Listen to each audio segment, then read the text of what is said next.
Assalamualaikum warahmatullahi wabarakatuh. Kembali lagi dengan saya Latifatul Takia, CGP Angkatan 9 dari SDIT Al-Hadi Kabupaten Sukoharjo. Hari ini saya tidak sendirian, saya ditemani oleh rekan saya yaitu Ibu Siti Wahyuni SPD. Beliau adalah guru kelas 4A di SDIT Al-Hadi. Assalamualaikum Bu Yuni. Waalaikumsalam warahmatullahi wabarakatuh. Bagaimana kabarnya hari ini Bu Yuni? Alhamdulillah, luar biasa. Alhamdulillah. Ya, hari ini kita akan mengadakan percakapan pra-observasi ya Bu. Sebelum nanti saya akan mengamati jalannya pembelajaran yang akan Ibu Yuni lakukan. Adapun nanti ini tujuan supervisinya adalah untuk mengetahui dan mengevaluasi pembelajaran dari yang akan Bu Yuni lakukan nanti. Gitu. Dan mengapa kita perlu mengadakan pra-observasi ini? Tujuannya adalah agar nanti Bu Yuni bisa lebih siap dan lebih percaya diri dalam melakukan pembelajaran insya Allah yang akan Ibu Yuni lakukan. Begitu nggak Bu Yuni? Ya, nah, ada beberapa pertanyaan yang akan saya ajukan sebelum Bu Yuni melakukan pembelajaran di kelas. Yang pertama Bu Yuni, tujuan pembelajaran. Jadi kan ketika melakukan pembelajaran di dalam kelas dengan anak-anak pasti ada materi tertentu ya Bu Yuni ya yang akan Bu Yuni sampaikan. Apa sih tujuan pembelajaran yang akan Bu Yuni sampaikan nanti di dalam kelas? Ini nanti kalau boleh tahu saya pengen tahu untuk materinya mata pelajaran apa Bu Yuni rencananya? Untuk mata pelajaran nanti IPAS IPAS ya? Iya. Oke, kalau IPAS berarti IPA dan IPS itu ya? Iya. Iya, tujuan pembelajaran yang akan dicapai nanti bagaimana? Untuk tujuan pembelajaran pada materi kali ini nanti ada 3. Iya. Jadi yang pertama itu nanti tujuannya siswa dapat menceritakan perkembangan sejarah daerah tempat tinggalnya. Kemudian tujuan yang kedua, nanti siswa mampu mengidentifikasi kekayaan alam yang ada di daerah sekitarnya. Dan yang ketiga, karena kondisi geografis yang sudah mereka identifikasi di tujuan kedua, akhirnya mereka mampu menelaah, oh ada hubungannya nggak dengan mata pencaharian daerah tempat tinggal di sekitarnya. Seperti itu. Jadi hubungan antara kondisi geografis dengan mata pencaharian. Iya. Oke, baik. Nah, selanjutnya Bu Yuni, bagaimana dengan area pengembangan yang ingin Ibu capai atau ingin Ibu lakukan observasi? Iya, untuk area pengembangannya saya ingin mengajak anak-anak melihat sejarah. Jadi dari masa lampau, kemudian setelah itu anak-anak nanti bisa meneliti atau mengidentifikasi yang tadi Ibu Lala yang saya sampaikan, mereka mengidentifikasi kondisi geografisnya, apakah pegunungan atau dataran atau pantai. Kemudian mereka mampu menghubungkan dengan mata pencaharian penduduknya itu. Jadi area pengembangnya daerah di sini. Jadi mereka mampu, oh kenapa kalau pantai pekerjaannya ini, kenapa tidak bisa menanam padi Bu? Nah itu nanti kan dari situ nanti mereka bisa mengidentifikasinya di situ. Oke, baik. Jadi tadi area pengembangannya yang ingin dicapai adalah siswa dapat mengidentifikasi kondisi geografis dengan dampaknya terhadap mata pencaharian penduduk. Iya, begitu. Betul. Iya. Nah, kemudian yang ingin saya ketahui Bu, bagaimana strategi atau rancangan yang ingin Ibu terapkan nanti di dalam kelas? Mungkin dari pendekatannya, modelnya, atau metode yang akan Ibu laksanakan di dalam kelas. Untuk pendekatannya kita pakai scientific Ibu Lala. Kemudian kali untuk modelnya nanti kita pakai discovery learning. Jadi nanti anak-anak kita ajak dulu untuk melihat video sejarah dulu. Kita kenalkan dulu sejarah-sejarah pada masa lampau yang hubungannya dengan kerajaan-kerajaan yang berpengaruh di Indonesia ini. Ada 3, Hindu, Buddha, dan Islam. Jadi kita kenalkan itu. Kemudian kita identifikasi sumber kekayaan alam termasuk peninggalan sejarah itu. Nah, ternyata peninggalan sejarah mampu membuat mata pencaharian bagi penduduk sekitarnya, yaitu di bidang jasa pariwisata. Contohnya seperti itu. Jadi nanti kita ajak mereka untuk melihat di sekeliling atau lebih besar dari yang ada di Indonesia. Seperti itu. Jadi nanti intinya nanti pendekatannya saintifik dengan modelnya pembelajaran discovery learning. Kemudian untuk metodenya Bu, rencananya nanti mau apa? Tanya jawab mungkin? Untuk metodenya saya akan membuat project Ibu Lala. Jadi saya akan meminta anak-anak untuk membuat identifikasi, dalam artian mengumpulkan data mereka untuk melihat mata pencarian di tetangga sekitarnya dulu. Wow, jadi nanti observasi begitu Iya, lebih tepatnya ke situ. Ya, bagus sekali nih nanti untuk metodenya. Kemudian medianya nih Bu Yuni, sebelum saya tutup ya, medianya nanti menggunakan apa? Ya. Nanti saya rencananya akan membuat proyek tadi Bu Lala, yaitu anak-anak untuk mencari peta, mencari di Google bisa, ataupun boleh silahkan dibantu orang tua mencari peta wilayah tempat tinggalnya. Kan anak-anak di sini itu kan berasal dari berbeda kabupaten, ada yang dari Sukoharjo, ada yang dari Karanganyar, bahkan mereka beda kecamatan, beda kelurahan. Jadi mungkin setiap tempat tinggal mereka akan berbeda juga mata pencariannya. Nanti saya akan memakai peta daerah tempat tinggal anak-anak untuk kemudian mereka identifikasi. Jadi rata-rata mata pencarian wilayah sekitarnya anak-anak tempat tinggalnya itu apa, seperti itu. Oke. Peta daerah tempat tinggal. Lebih medianya insya Allah akan menggunakan peta. Iya. Ya. Bu Yuni, kira-kira kapan nih Bu Yuni akan melakukan pembelajaran tersebut di dalam kelasnya Bu Yuni? Nanti rencananya pembelajaran ini akan kami sampaikan atau kita praktekkan pada hari Jumat tanggal 2 Februari 2024. Berarti Jumat depan ya Bu ya? Iya, di jam 10 dan jam 11. Oke, berarti jam terakhir ya? Iya. Ya, jadi nanti di Jumat depan ya insya Allah di kelas 4A ya Bu ya? Iya. Di jam ke-10 dan ke-11 saya akan melihat pembelajaran yang akan Ibu Yuni lakukan untuk melakukan supervisi. Karena saya akan melihat dan juga mencatat nih hal-hal apa yang terjadi di dalam kelas. Silahkan nih Bu Lala. Iya Bu ya. Iya. Nanti setelah Ibu selesai melakukan pembelajaran, saya juga mohon izin untuk melakukan wawancara lagi untuk pasca observasi. Boleh Bu Lala. Ya. Monggo, silahkan. Baik Bu Yuni, kira-kira setelah kita melakukan percakapan ini, ya apa yang Ibu Yuni dapatkan sih? Dari percakapan ini saya jadi semakin yakin itu Bu Lala. Jadi kayak dapat support, jadi lebih effort lagi untuk menyiapkan pembelajaran ini di kelas, lebih semangat lagi. Jadi mungkin anak-anak juga akan ke bawah. Jadi kalau gurunya biasanya semangat, kan juga nanti anak-anak iya akan berpengaruh. Tapi kalau saya lemas, ya anak juga seperti itu. Betul, saya juga pun demikian Bu sebenarnya kalau di dalam kelas. Ya, baik Bu, terima kasih banyak Bu Yuni atas waktunya dalam percakapan pra observasi ini. Sampai jumpa di kegiatan nanti observasi dan di pasca observasi. Iya, baik Ibu Lala, terima kasih banyak Bu Yuni. Assalamualaikum. Waalaikumsalam warahmatullahi wabarakatuh. Demikian percakapan kita hari ini, wawancara pra observasi. Sampai jumpa di kegiatan observasi dan pasca observasi.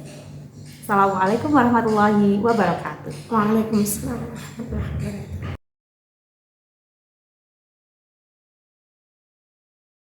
Bismillahirrahmanirrahim. Assalamualaikum. Waalaikumsalam.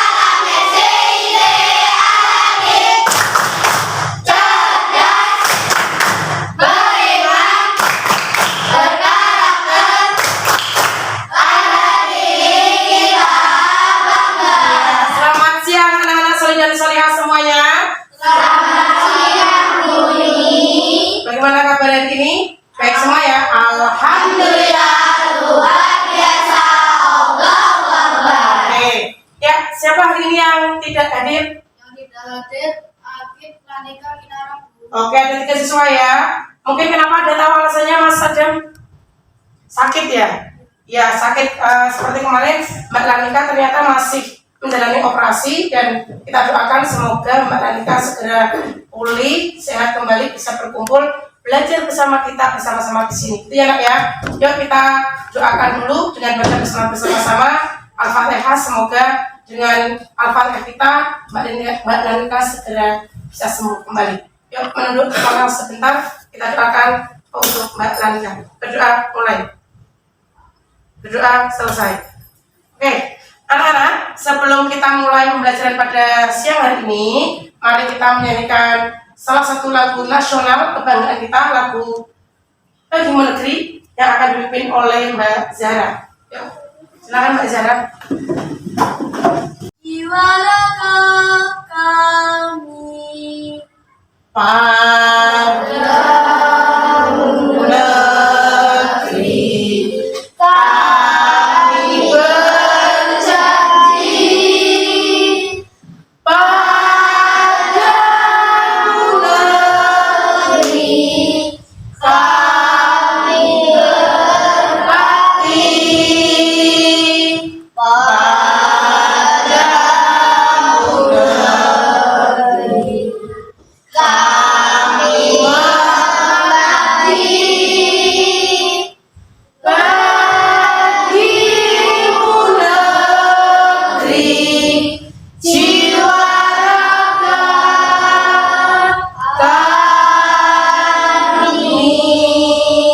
Oke, silakan kembali dulu.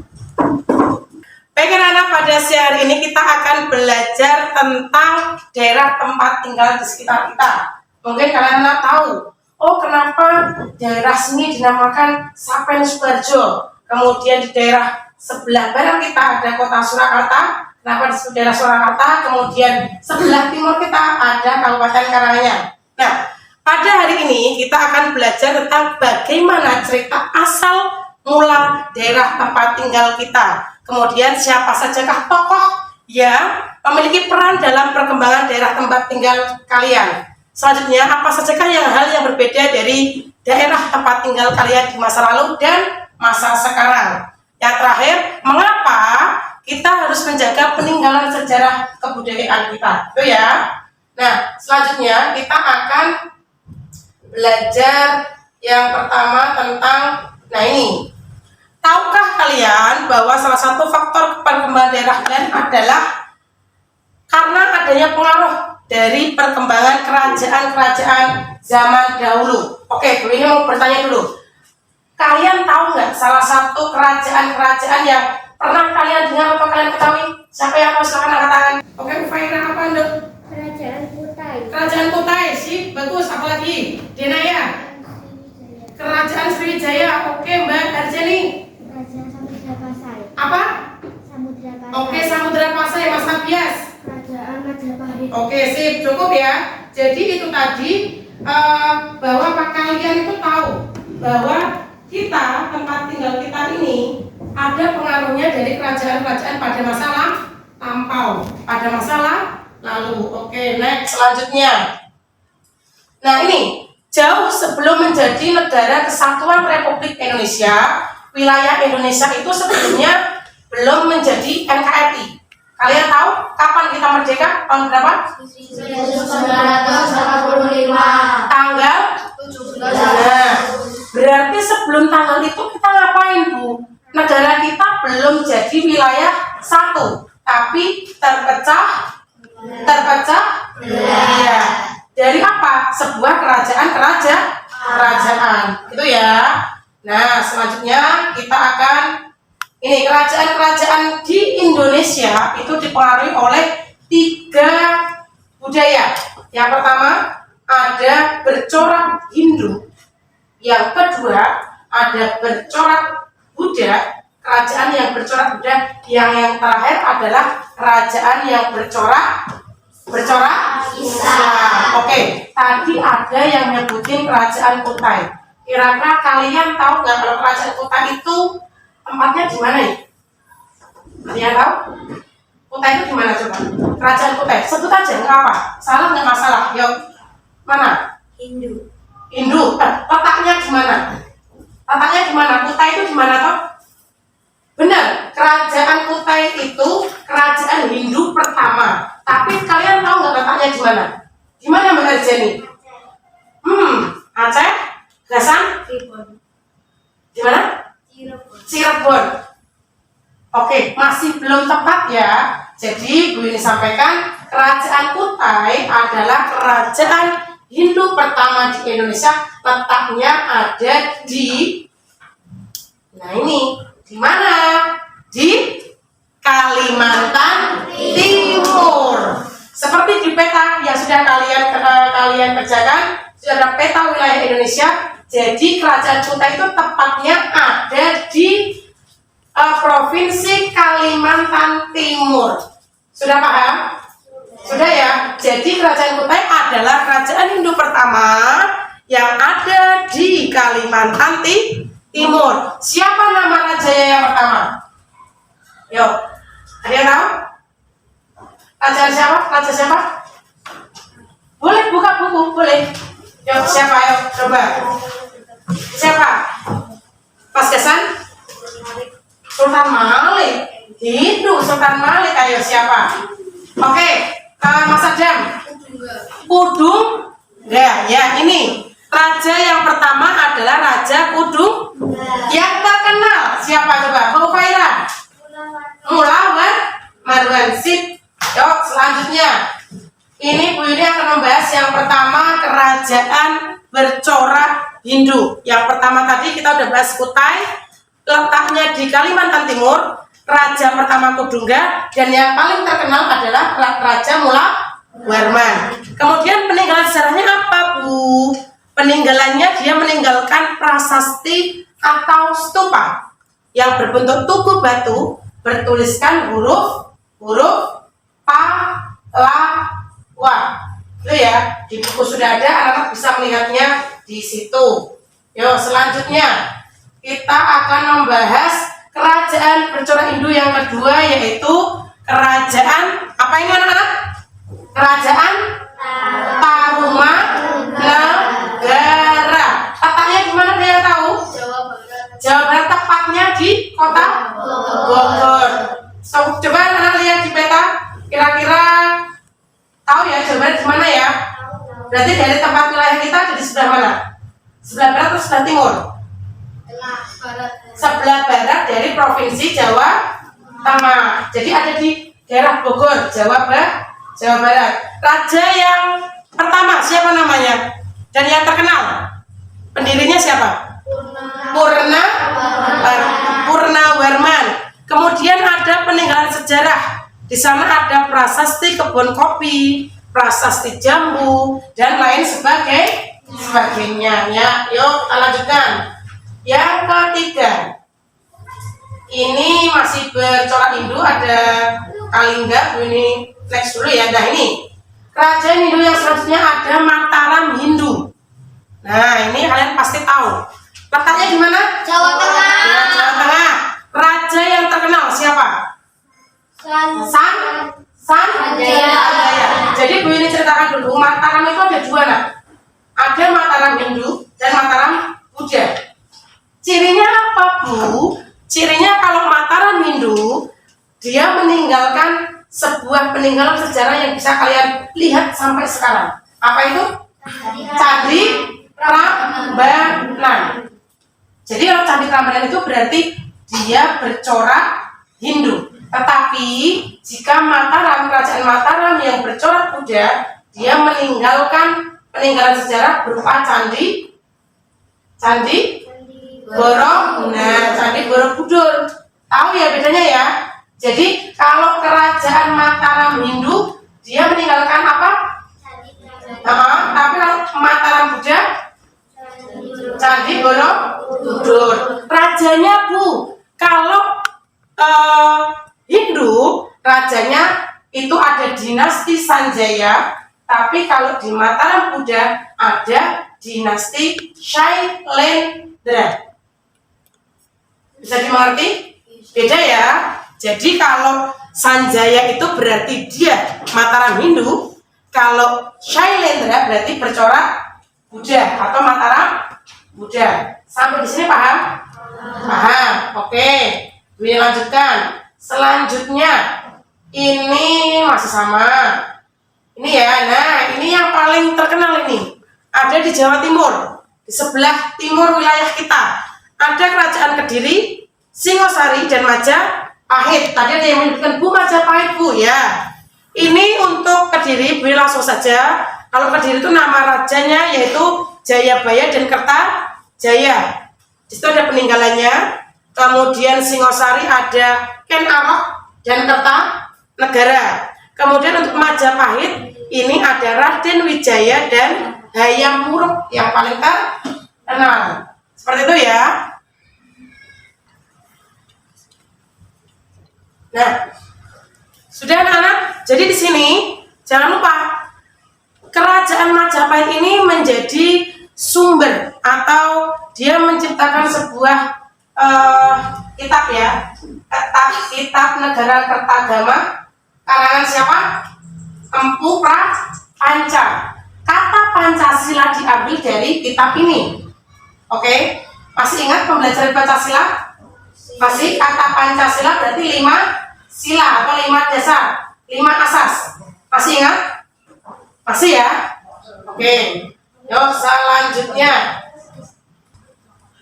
Nah ini, yuk kita lanjutkan di kerajaan bercorak Buddha. Jadi tadi ada yang menyebutkan Sriwijaya.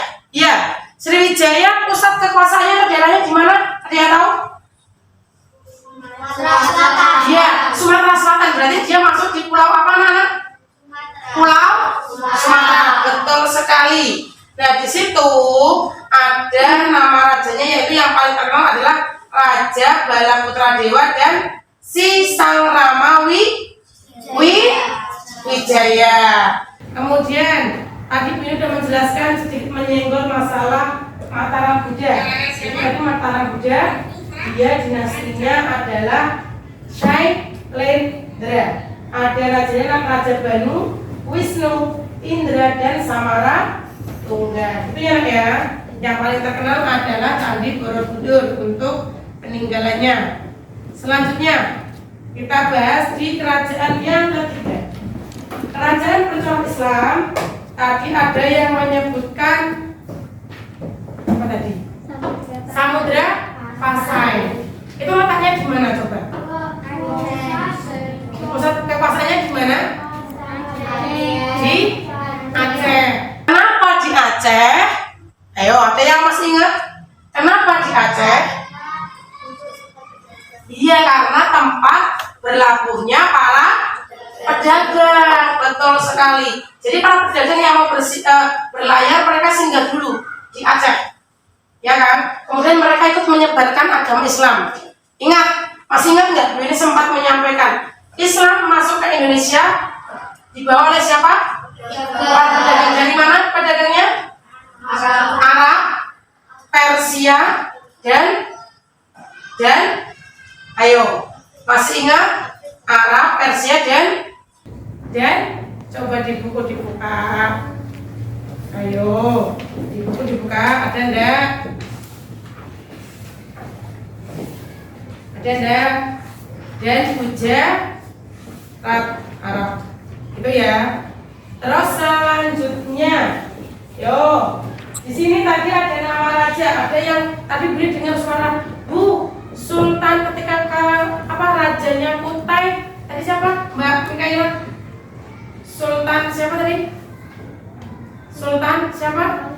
Sultan Malik. Nah, Sultan Malik itu bukan raja Kutai, tapi raja di Samudra Pasai. Oke, sudah mengerti? Sudah paham? Jadi bedakan ya, kalau Islam itu ada kata sultannya, itu ciri khususnya. Tetapi kalau Hindu Buddha diakhiri dengan kata Mulawarman, Purnawarman. Jadi ada wan. Seperti itu. Oke? Bukan Ridwan. Ya, bukan Ridwan loh ya. Gitu ya. Penguyu. Lanjut, kita lanjutkan. Ini minta tolong yuk. Sekarang peninggalan sejarah kerajaan Islam apa aja? Siapa yang tahu? Yuk sebutkan. Apa? Mbak Zara, Batu Nisan, Erjeni. Apa? Dirham. Apa tuh? Oke, terus Mbak Ufaira. Oke, makam itu adalah bentuk peninggalan kebudayaan Islam. Dasan yang buat sholat itu loh. Masjid. Nah, lupa ya. Terus Dinaya apa, Mbak Dinaya?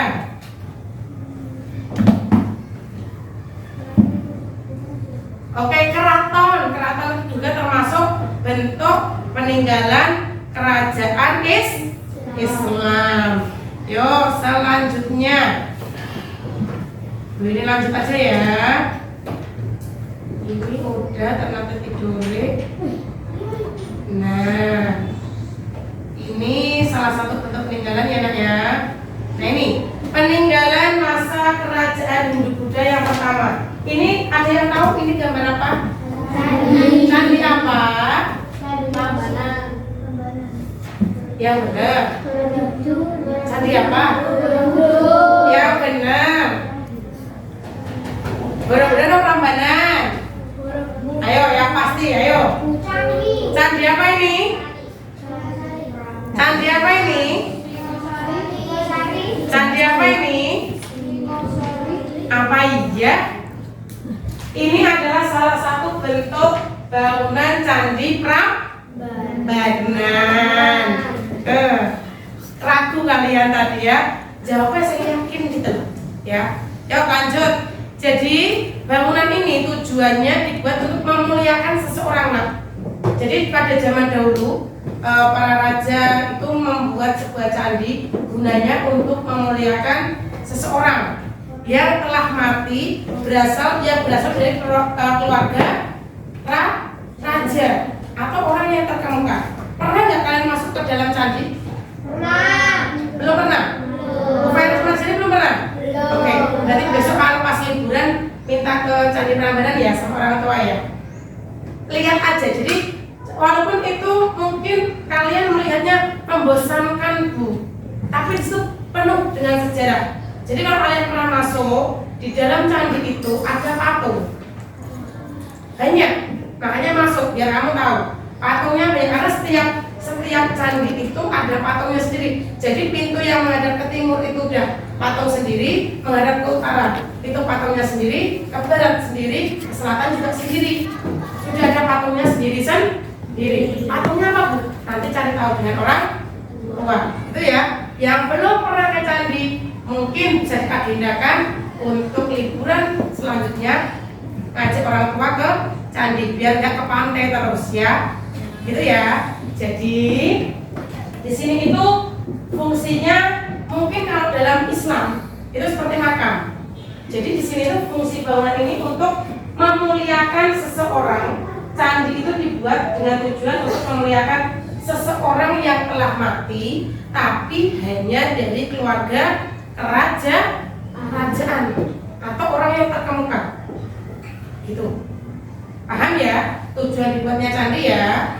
Oke, selanjutnya Bu Yuni lanjutkan. Nah ini seni ukir. Jadi di dalam candi, bukan di dalam candi ya. Biasanya nanti kalian di luar candi itu ada seni ukir seperti ini. Jadi banyak ukiran-ukiran. Nah itu ternyata ada ceritanya lah. Nah ceritanya apa Bu? Nah itu nanti tinggal pemandu wisatanya. Jadi yang menceritakan adalah pemandu wisata yang bertugas di sana. Itu ada cerita sejarah. Kok bisa Bu? Nah ini seni ukir ini atau seni pahat dapat kita jumpai sebagai hiasan pada dinding candi dan itu ada makna dan cerita di balik ukiran-ukiran itu. Apa ya Bu? Iya. Jadi itu bukan hanya batu yang disusun seperti itu untuk menjadi sebuah candi, bukan, tapi ada ceritanya. Gitu ya. Oke, kita lanjutkan. Selanjutnya ini bahasa dan tulisan. Jadi peninggalan pada masa kerajaan Hindu-Buddha itu menggunakan bahasa Sanskerta yang ditulis dengan huruf Pallava seperti pada tulisan yang ada pada prasasti. Kalau kalian mungkin melihatnya seperti aksara Jawa itu loh, gitu. Tapi sebenarnya itu bukan aksara Jawa, tetapi lebih ke huruf Pallava. Itu ya nak ya. Oke, selanjutnya dilanjutkan. Ini peninggalan pada masa kerajaan Islam yang paling terkenal dan kita gunakan sampai sekarang adalah masjid. Iya, masjid. Jadi salah satu peninggalan sejarah Islam itu yang paling banyak ditemukan adalah masjid. Bahkan sekarang sudah banyak masjid-masjid agung. Yang dulu mungkin di daerah Karanganyar belum ada masjid agung, sekarang kita sudah punya. Orang Karanganyar punya apa? Masjid agung. Karanganyar namanya apa? Madania. Sukarjo ada enggak? Ada. Apa? Masjid apa ayo? Masjid agung apa ayo? Punya enggak Sukarjo? Kalau Sragen? Ada? Masjid agung Sragen. Surakarta ada enggak? Ada apa? Yang terkenal apa sekarang? Masjid Zaid Syekh. Di mana itu? di Solo. Terkenalnya Masjid Pak Presiden yaitu ya. Ya, yuk lanjut. Sekarang kita lanjutkan untuk seni pertunjukan. Kemarin kita, kalau kalian masih ingat, ini ada seni pertunjukan yaitu seni yang digunakan para ulama. Terkenalnya siapa ya? Terkenalnya ulama itu siapa kalau zaman dahulu? Ayo. Jadi seni pertunjukan ini digunakan para ulama. Terkenalnya adalah Wali Songo. Pernah dengar? Pernah. Nah, digunakan untuk media menyebarkan ajaran Islam melalui apa nak? Wayang, kemudian seni tari dan seni musik. Jadi termasuk mungkin seperti ini. Kalau kemarin kalian sudah belajar masalah akulturasi dan asimilasi, masih ingat? Ya, akulturasi berarti percampuran dua kebudayaan yang menjadi satu. Tapi kalau asimilasi pembauran. Contoh akulturasi adalah ini, wayang. Jadi wayang itu kan asli Indonesia. Kemudian cerita Ramayana, kemudian Mahabharata itu adalah cerita dari India. Berbaur menjadi satu atau menyatu, jadilah wayang yang memiliki kisah Ramayana. Disebut akulturasi. Masih ingat? Masih. Seperti jadi menyambung ya nak ya. Jadi pengetahuan ini jangan saya bilang karena ini ilmu. Seperti itu. Kemudian selanjutnya dilanjutkan. Nah, sudah sampai pada kesimpulan pada hari ini adalah sejarah adalah hal yang benar-benar terjadi pada masa lampau, dibukukan. Seperti kalian bisa dapat cerita tentang Khulafaur Rasyidin, sahabat Nabi ya kan? Kemudian kalian bisa mendapatkan Al-Quran. Itu karena apa? Al-Quran itu kan juga dikumpulkan, ditulis dan dikumpulkan, ya kan? Nah, kalian dapat cerita sejarah itu juga ditulis. Nah, kemudian selanjutnya manfaat dari belajar sejarah adalah untuk mengetahui cerita pada masa lalu. Pada masa lalu dan mengambil pelajaran yang baik dari cerita tersebut. Kemudian dari itu kita dapat mengetahui kehidupan masa lalu melalui peninggalan sejarah yang sudah ditemukan. Dan contohnya bentuk-bentuk peninggalan adalah tulisan, bangunan, karya seni dan adat istiadat. Itu ya. Mungkin pembelajaran hari ini sampai di sini. Ada yang mau ditanyakan? Ada yang mau bertanya? Tidak ada? Sudah jelas? Yakin? Oke. Yuk. Silakan anak-anak berdiri dulu, kita sendiri sebentar ya. Yuk. Coba Bu ini pengen tes konsentrasi. Konsentrasi dimulai. Tapo 1, tapo 2, tapo 3, tapo 4. Ya salah. Apa? Ya mulai. Konsentrasi. Konsentrasi dimulai. Tapo 1, tapo 2, tapo 3, tapo 4, tapo 5. Oke, sip. Silakan duduk kembali. Selanjutnya kita akan ini pengen lihat benar nggak kalian sudah paham atau betul, sudah paham benar atau belum.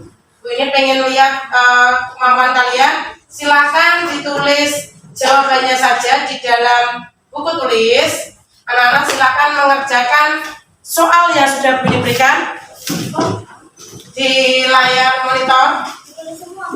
Tidak, silakan anak-anak menulis jawabannya saja.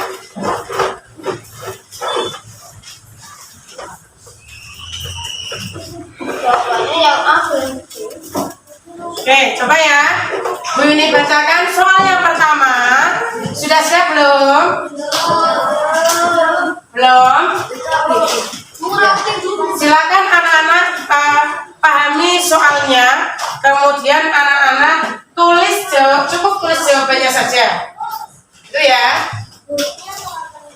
Jawabannya saja.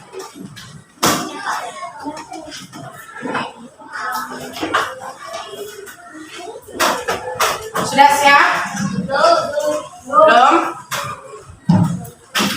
Jadi perintahnya adalah silakan anak-anak pahami soal. Tidak perlu ditulis soalnya. Anak-anak silakan pahami soal dan pilih satu jawaban yang menurut kalian paling tepat. Jadi Bu ini kasih waktu 2 menit untuk membaca dan 1 menit untuk menjawab. Silakan anak-anak baca soalnya, pahami soalnya, dan pilih satu jawaban yang menurut kalian paling tepat. Soalnya adalah yang pertama, Adit mempelajari buku sejarah. Peristiwa pada buku yang dipelajari Adit yaitu peristiwa yang apa? A. Benar-benar terjadi sekarang. B. Tidak benar-benar terjadi sekarang. C. Benar-benar terjadi di masa lalu. Atau D. Tidak benar-benar terjadi di masa depan. Waktunya 1 menit, silakan kami jawaban.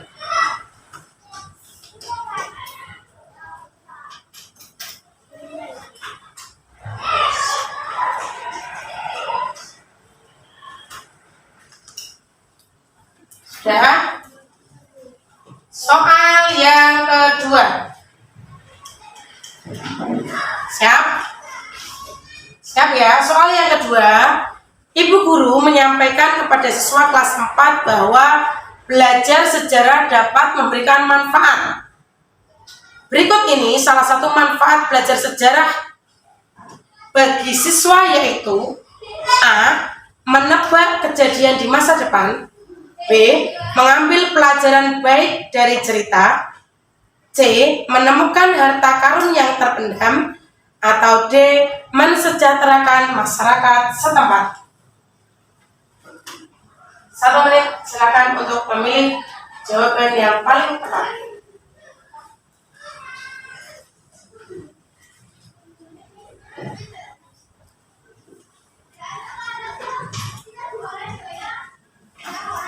Soal terakhir.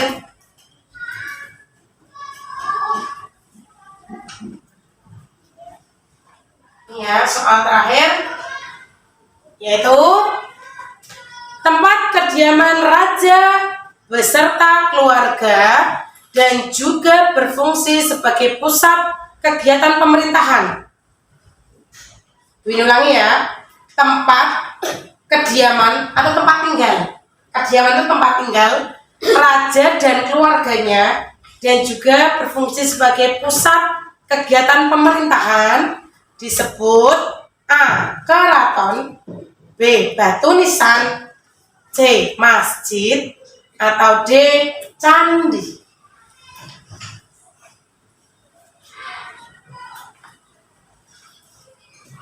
Cukup?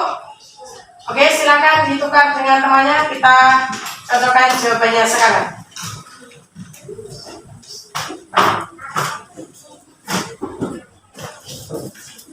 Siap? Kita bahas bersama-sama. Yuk, soal post test yang pertama.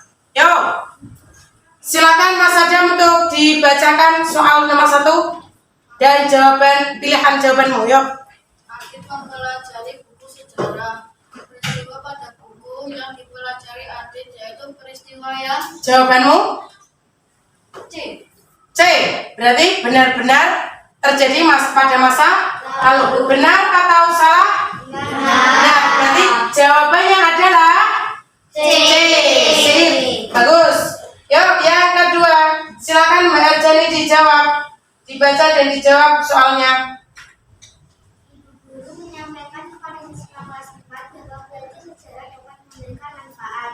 Berikut ini salah satu manfaat belajar sejarah bagi siswa yaitu Yaitu B. B. Yaitu mengambil pelajaran baik dari C. Benar atau salah? Benar. Ya, berarti jawabannya benar adalah B. Sip, bagus. Yuk, yang ketiga. Yang terakhir, silakan Mas Ridwan.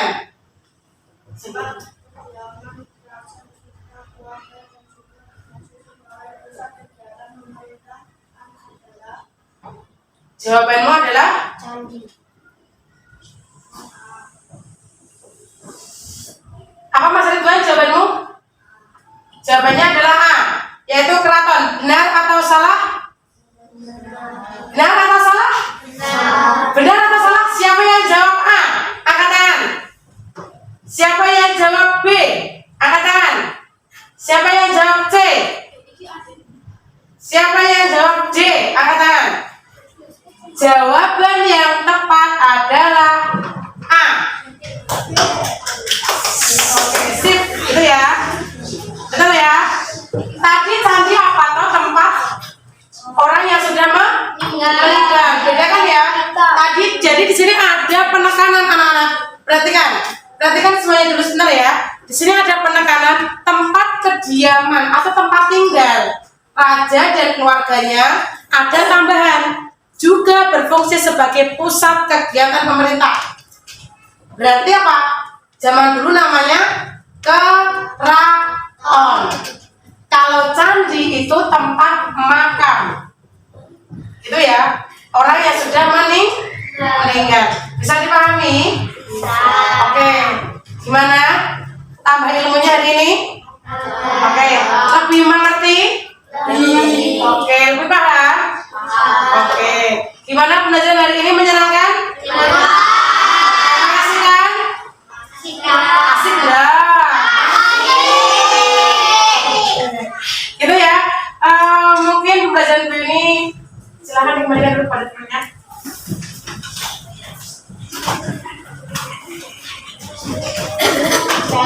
Wow.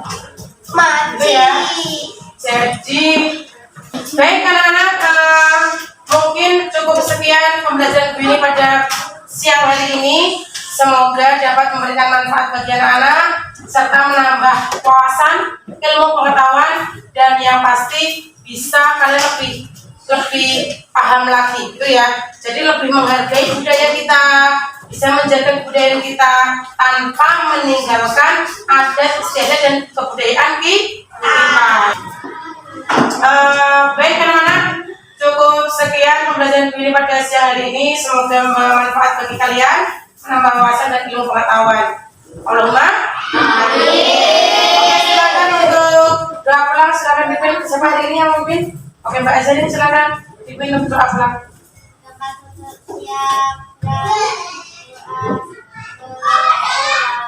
Bismillahirrahmanirrahim. Subhanakallahumma wa bihamdika asyhadu an la ilaha illa anta astaghfiruka wa atubu ilaik. Walhamdulillahi rabbil alamin. Oke, walhamdulillah. Terima kasih untuk hari ini. Pesan Bu Yuni sama. Yang pertama, jangan lupa jangan sampai kalian meninggalkan sholat wajib 5 waktu, kemudian murojaah walaupun hanya 1 ayat, tapi rutin setiap habis sholat maghrib. Dan yang ketiga, selalu berbakti kepada kedua orang tua. Gitu nggih? Dari Bu Yuni untuk hari ini kita akhiri. Yuk, wassalamualaikum. Waalaikumsalam. Sede Aladi, cerdas, beriman, berkarakter, Aladi kita bangga.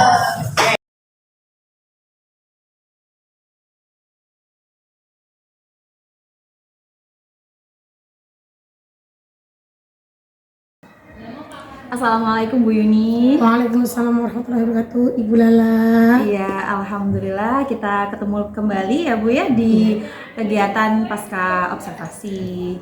Setelah kemarin Bu Yuni selesai melakukan pembelajaran di kelas 4A ya Bu ya. Bagaimana Bu sekarang nih, saya mau tanya, bagaimana perasaan Bu Yuni setelah melakukan pembelajaran kemarin?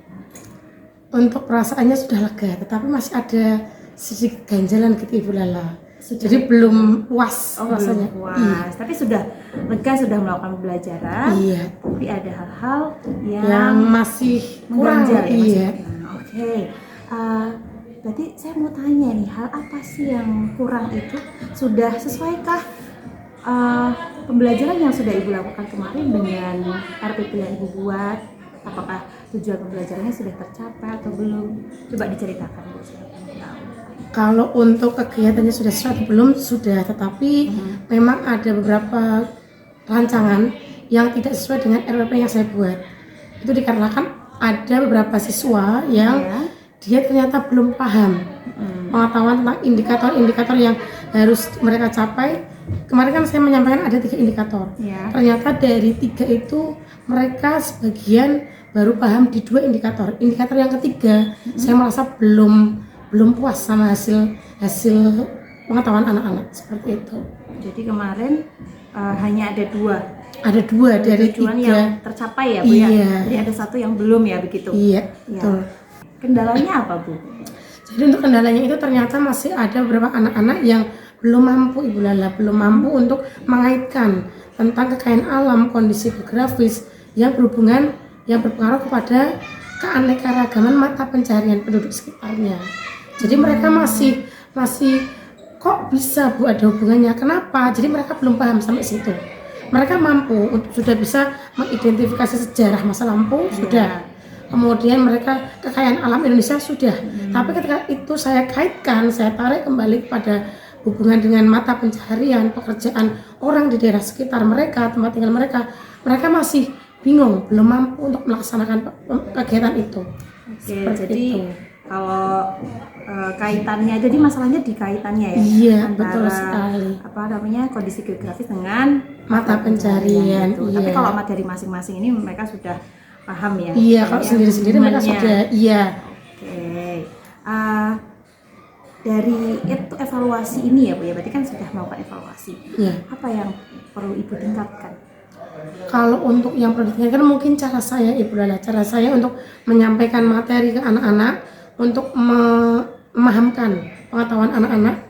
Jadi biar mereka tahu betul, paham betul apa yang harus mereka ketahui, pengetahuan apa yang harus mereka miliki. Itu mungkin cara saya yang harus saya tingkatkan, seperti itu. Cara memahamkan ke anak. Iya, jadi cara saya mengajar mungkin perlu mungkin metodenya dan mungkin alat peraga yang perlu saya tambahkan, seperti itu. Oke. Berarti tadi untuk masalah indikator ketercapaian hanya ada 2 saja ya. Jadi kurang 1 yang belum ya, yang indikator ketercapaian yang ketiga ya, tujuan pembelajaran yang ketiga begitu ya. Iya. Apa sih hal yang Ibu Yuni dapatkan nih, dari pembelajaran yang telah Bu Yuni lakukan kemarin? Oke, untuk hal yang saya dapatkan, berarti saya yang pertama tadi saya harus mengevaluasi cara saya menyampaikan pembelajaran, kemudian saya juga harus menguatkan kembali. Jadi dari kemarin tuh rencananya saya akan melakukan proyek Ibu Lala, tetapi karena ada beberapa hal, termasuk salah satunya ada mungkin rasanya sedikit, tapi memang itu perlu saya kuatkan kembali materi itu. Jadi dari 100% mungkin ada sekitar 30% siswa yang belum paham. Nah itu saya tidak bisa untuk melanjutkan proyek itu, tidak bisa. Saya harus menguatkan kembali pengetahuan mereka. Kemudian mungkin nanti hal yang saya dapatkan adalah evaluasi untuk diri saya. Berarti ketika saya menjelaskan suatu kondisi geografis suatu wilayah, harus saya tunjukkan peta demografinya, harus saya tunjukkan peta wilayahnya. Karena kan setiap anak berbeda, ada yang berasal dari daerah dataran tinggi, ada yang berasal dari dataran rendah, ada yang mungkin perdesaan tapi di pinggir kota, ada yang mereka di pusat perkotaan pusatnya. Jadi kan dengan berbeda-beda tempat tinggal mereka, kemudian mereka masih bingung, saya harus kuatkan. Berarti nanti ketika saya menjelaskan harus saya tunjukkan, oh ini peta Kabupaten Sukoharjo, oh ini Kabupaten Karanganyar, oh ini Kota Surakarta. Kemudian ternyata ada siswa kita yang dari Sragen Ibu Lala, dan dia kesini itu diantar sama orang tuanya. Jadi kan effortnya lebih. Jadi memang harus saya tunjukkan secara adil mereka dari wilayah mana saja. Kemudian kita jelaskan, oh ini mungkin letaknya pesawahan, kenapa seperti itu. Ada yang dari Tawangmangu, itu kan daerah pegunungan. Nah, jadi saya harus menjelaskan secara detail dulu pengetahuan itu, baru saya memberikan tugas proyek seperti itu Ibu Lala. Rencananya Ibu nanti pengen ada alat peraganya Iya. ya? Iya, jadi begini Ibu Lala. Jadi selain itu, jadi ketika saya menunjukkan alat peraga itu langsung secara real. Contohnya ketika anak-anak yang berasal dari wilayah perkotaan daerah Kabupaten Karanganyar. Berarti kan itu ada pekerjaan macam-macam itu Bu Lala. Berbeda dengan anak-anak yang berasal dari Tawangmangu yang kebanyakan atau mayoritas sebagai mungkin petani atau jasa pariwisata seperti Iya. itu. Oke, jadi biar anak-anak semakin paham lagi ya Bu. Iya, seperti Nah, itu. Bu iya. Lala. Selanjutnya Bu Yuni, saya mau tanya terkait dengan kompetensi yang akan dikembangkan. Apa rencana tindak lanjutnya nanti setelah ini Bu Yuni? Jadi untuk rencana tindak lanjut yang akan saya lakukan itu nanti saya akan mengadakan alat peraga dulu Ibu Lala. Jadi ketika alat peraga sudah saya siapkan sehingga nanti tujuan pembelajaran yang indikator ketiga bisa tercapai. Seperti itu. Jadi alat peraga untuk memahamkan siswa. Iya. Kemudian nanti anak-anak diajak untuk praktik iya. secara langsung. Iya, mereka akan praktek secara langsung, mereka akan ada proyek yaitu mereka mewawancarai tetangga sekitar, bisa tetangga sekitarnya atau mungkin masyarakat secara luas. Jadi nanti kita akan membuat sebuah kelompok Ibu Lala, jadi kelompok anak-anak yang akan bertanya, kan mereka ada yang berdekatan, satu kelompok bisa 2 sampai 3 siswa saja, tidak banyak-banyak. Seperti itu mereka akan mewawancarai tetangganya dan masyarakat yang tinggal di sekitarnya, ditanyai tentang pekerjaannya, kemudian apakah mereka penduduk asli atau mereka pendatang. Nah ternyata kan di materi sebelumnya saya juga menyampaikan bahwa para pendatang ini juga mempengaruhi tentang mata pencarian di wilayah mereka, seperti itu. Karena mereka sendiri ternyata juga berasal dari orang-orang pendatang. Contoh ada salah satu siswa saya Ibu Lala, dia asli Ngawi, kan dia udah beda provinsi nih, dari Jawa Timur, kemudian dia pindah ke sini, kemudian dia membuat rumah di sini, membeli perumahan di sini, berarti kan mereka itu pendatang. Dan akhirnya ibunya menyesuaikan pekerjaannya, seperti itu. Jadi mereka nanti akan mewawancarai masyarakat sekitar, tujuan itu, sehingga mereka tidak hanya belajar tentang IPA saja, tapi mereka juga bisa belajar bahasa Indonesia bab wawancara. Jadi sudah terintegrasi seperti itu Ibu Lala. Jadi ada satu di sini bukan hanya IPAS, IPA, IPS, tapi juga ada materi pelajaran yang lain juga yang masuk ke situ ya Bu ya. Iya, karena pas. Jadi tujuannya banyak yang tercapai. Iya, satu kegiatan tapi materi banyak, semuanya bisa tercapai di situ. Gitu iya, ya, jadi termasuk nanti ketika saya mau menyampaikan untuk proyek ini, nanti kan saya juga akan menyampaikan rincian. Jadi tata cara persiapan sebelum wawancara, kemudian ketika proses wawancara dan ketika closing untuk wawancara dengan orang-orang yang akan diwawancara itu seperti apa. Jadi mereka secara otomatis belajar itu seperti itu. Jadi bagaimana mewawancarai narasumber yang Iya, baik. betul sekali. Wow, luar biasa sekali Bu Yuni. Saya kira cukup. Ini semoga nanti rencana-rencana Bu Yuni bisa dilakukan dengan sebaik-baiknya untuk meningkatkan pembelajaran Bu Yuni nanti yang bisa insya Allah bisa bermanfaat untuk Bu Yuni, kemudian rekan sejawat lainnya yang di kelas 4 juga, dan juga untuk nanti tentunya untuk kemajuan peningkatan pendidikan murid-murid di kelas. Begitu Bu Yuni, terima kasih luar biasa. Sama-sama Ibu Lala. Hari ini Bu Yuni bisa memecahkan sendiri masalah yang ada di kelasnya Bu Yuni kemarin. Luar biasa. Kita ketemu lagi di lain kesempatan. Baik Ibu Lala. Terima kasih Bu Yuni atas waktunya. Assalamualaikum. Waalaikumsalam warahmatullahi wabarakatuh. warahmatullahi wabarakatuh.